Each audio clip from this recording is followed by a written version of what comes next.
शेतकऱ्यांचा आक्रोश. शेतरस्त्याच्या समस्येसाठी कारंजा रमजानपूरमध्ये आमरण उपोषण.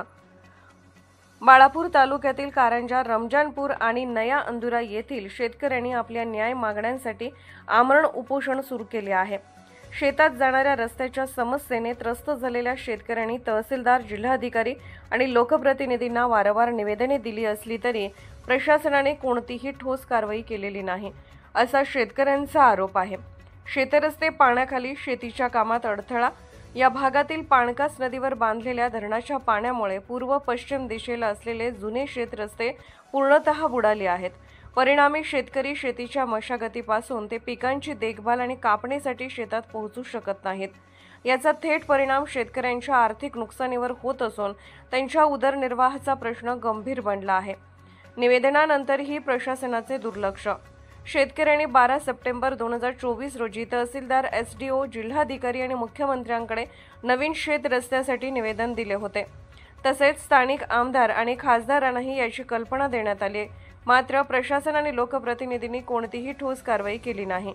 शेतकऱ्यांचे आमरण उपोषण. जोपर्यंत मागण्या पूर्ण होत नाहीत तोपर्यंत आंदोलन सुरूच. शेतरस्त्याच्या मागणीसाठी 27 मार्च 2025 पासून कारंजा रमजानपूर मार्गावरील आश्रमजवळ धरणाच्या भिंतीसमोर शेतकऱ्यांनी आमरण उपोषण सुरू केले आहे.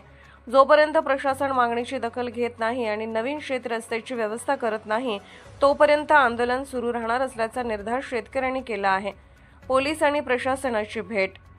उरळ पोलीस स्टेशनचे नुकतेच रुजू झालेले ठाणेदार अभिषेक अंधारे आणि गुप्तचर विभागाचे अधिकारी महमूद पठाण यांनी आंदोलनस्थळी भेट देऊन परिस्थितीचा आढावा घेतला.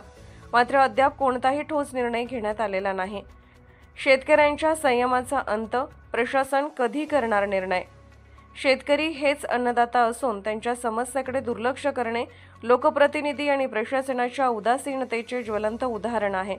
या प्रश्नांवर लवकरात लवकर निर्णय न घेतल्यास आंदोलन अधिक तीव्र होण्याची शक्यता आहे. आता प्रशासन शेतकऱ्यांच्या संयमाची परीक्षा किती दिवस घेते हे पाहणे महत्त्वाचे ठरणार आहे. इंडिया न्यूज R7 साठी काझी मेहंदी हसन सोबत कॅमेरामन शाहिद हसन, बाळापूर, हातरून. नागे, राहणार नया अंदुरा. आमच्या इथं जे 2011 पासून काम चालू झालं होतं धरणाचं कारंजा आणि नया अंदुरा येथे, ते 2020 मध्ये कंप्लीट झालं. त्यावेळेसपासून आमचे दोन्ही क्षेत्रस्ते, एक पूर्व दिशेचा आणि एक पश्चिम दिशेचा, हे दोन क्षेत्रस्ते पाण्यामध्ये डुबलेले आहेत. त्याकरता आम्ही वारंवार निवेदनं देऊन सुद्धा आजपर्यंत आम्हाला रस्ते मोकळे भेटले नाहीत किंवा आमची नवीन रस्त्याची मागणी आहे, आम्हाला नवीन रस्ते भेटले नाहीत. म्हणून आम्ही आज उपोषणाचा हा पवित्रा घेतला. जोपर्यंत आमची मागणी मान्य होणार नाही तोपर्यंत आम्ही इथून उठणार नाही.